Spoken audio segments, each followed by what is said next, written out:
பாக்கியலட்சுமி சீரியல்ல நாளைக்கான ப்ரோமோல பார்த்தீங்கன்னா, பாக்கிய எப்படியான செல்லின்னு வெளிய கொண்டு வரணும்னு சொல்லிட்டு அமைச்சருக்கு சமைச்செல்லாம் குடுக்குறாங்க.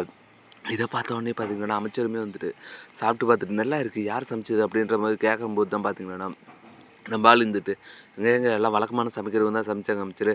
வாங்க டைம் ஆச்சு." அப்படின்ற மாரி மொளப்பு பார்க்க, உடனே பக்கத்துல இருக்கிறவங்க பார்த்தீங்கன்னா, "இல்ல ஒரு அக்கா சமைச்சாங்க. அவங்க வெளிய தான் வெயிட் பண்ணிட்டு இருக்காங்க." அப்படின்ற மாரி சொல்ல, "சரி கூப்பிடு ஒரு வார்த்தை சொல்லிட்டு போயிடலாம்." அப்படின்ற மாரி சொல்லி கூப்பிட்டு பார்த்தீங்கன்னா பாக்கியாவ கூப்பிட்டு ரொம்பவும் பாராட்டுறாங்க. இத கேட்டவுடனே பாக்கியாவுமே பார்த்தீங்கன்னா, ரொம்பவும் சந்தோஷப்படுறாங்க. "ரொம்ப நன்றி சார். நான் இதெல்லாம் செஞ்சது ஒரு சின்ன காரணம் தான் சார். உங்க ஆளு அதான் என் பக்கத்தில இருக்காரு. அவரு வந்து அவர் வார்டுல தான் நாங்க ஹோட்டல் கடை வச்சிருக்கோம். இவரு பார்த்தீங்கன்னா, எங்க ஹோட்டல்ல வந்து பிரச்சனை பண்ணிட்டாரு. என் பையன் முன்னாடி என்ன வந்து ரொம்பவே தப்பா அசிங்கமாவும் பேசினாரு. இதனால கோவத்தில என் பையன் அடிச்சிட்டான் சார். அதனால தான் சார் இதெல்லாம் பண்ணியிருக்கோம். எப்படியானா ஒரு கேஸ வாபஸ் வாங்க சார்."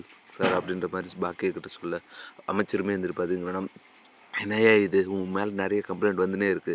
என்னதான் பண்ணிட்டு இருக்க?" அப்படின்ற மாரி சொல்லி கேட்க, கவுன்சிலருமே இருந்து பார்த்தீங்கன்னா, "சார் அப்படியெல்லாம் ஒண்ணும் இல்லண்ணா. இவரு சும்மா பொய் சொல்றாண்ணே. இவ ஏதோ பிரச்சனை பண்ணதுக்கோசமே இப்படி பண்றாண்ணே." அப்படின்ற மாரிலாம் சொல்லி மலுப்பு பார்க்குறாரு.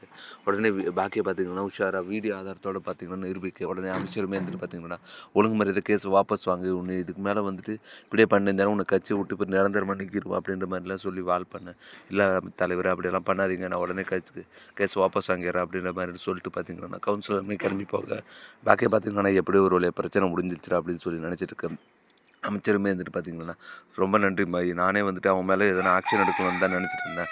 ஆனா நீ வீடியோ ஆதாரத்தோட காட்டுனது எனக்கு ரொம்ப சந்தோஷம் தான். சரி அவன் இன்னும் கொஞ்சம் நேரத்தில கேஸ் வாபஸ் வாங்கிருவான். நீ ஒண்ணும் கவலைப்படாத." அதே மாரி பார்த்தீங்கன்னா, இதே மாரி தொடர்ந்து வேலை செஞ்சுட்டே இருக்குங்க. நல்லா சமைங்க அப்படின்ற மாரி சொல்லிட்டு பார்த்தீங்கன்னா, அமைச்சருமே கிளம்பி போக, எப்படியோ ஒரு வழியா பிரச்சனை நீங்கிருச்சுடா அப்படின்னு சொல்லிட்டு பார்த்தீங்கன்னா, பாக்கியாவும் செல்வியும் ரொம்பவே சந்தோஷத்தில இருக்காங்க. சரி இந்த விஷயத்த வீட்ல போய் சொல்லலாம்னு சொல்லிட்டு, பாக்கியா பார்த்தீங்கன்னா கிளம்பி போக, அங்க பார்த்தீங்கன்னா ஈஸ்வரி இருந்துட்டு இதெல்லாம் தெரியாம பாக்கியா மேல செம்ம கோவத்துல இருக்காங்க. உன் பையன் ஜெயிலுக்கு போயிருக்கான். இந்த நேரத்துல நீ போய் சமைக்கிறேன்னு சொல்லிட்டு பார்த்தீங்கன்னா, வெளிய போயிட்டு கூத்தடிச்சுட்டு வரியா? அப்படின்ற மாரி பாக்கியா பார்த்து கேட்க, பாக்கியா பார்த்தீங்கன்னா, நாங்க நடந்த எல்லா விஷயத்தையும் சொல்ல, ரொம்ப சந்தோஷம் பாக்கியா. உன்னால தான் அவன் ஜெயிலுக்கு போனான். இப்ப நீ அவன வெளிய கொண்டு வந்துட்டு ரொம்ப பெருமையா வேற சொல்லிட்டு இருக்க அப்படின்ற மாரி சொல்ல. உடனே கோபி இருந்துட்டு பார்த்தீங்கன்னா, "அம்மா எப்போ பாரு அவள திட்டிகிட்டே இருக்காதம்மா. அவ கடமைய தான் செஞ்சிருக்கா. அவ செஞ்சது எனக்கு சந்தோஷம் தான். நானும் எத்தனையோ பேர்கிட்ட சொல்லியும் பார்த்தீங்கன்னா, கேஸ் வாபஸ் வாங்க முடியல.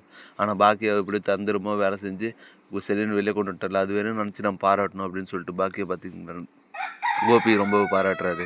இப்படி தான் வரப்போகிற எபிசோட் வந்து போகுது. அடுத்து என்னெல்லாம் இன்ட்ரெஸ்டிங்கா நடக்க போகுதுன்றத நம்ம பொறுத்து தான் பார்க்கணும். மேலும் இது போன்ற வீடியோக்களை தொடர்ந்து பார்க்க மறக்காம நம்ம சேனலை சப்ஸ்கிரைப் பண்ணிருங்க. தேங்க்யூ.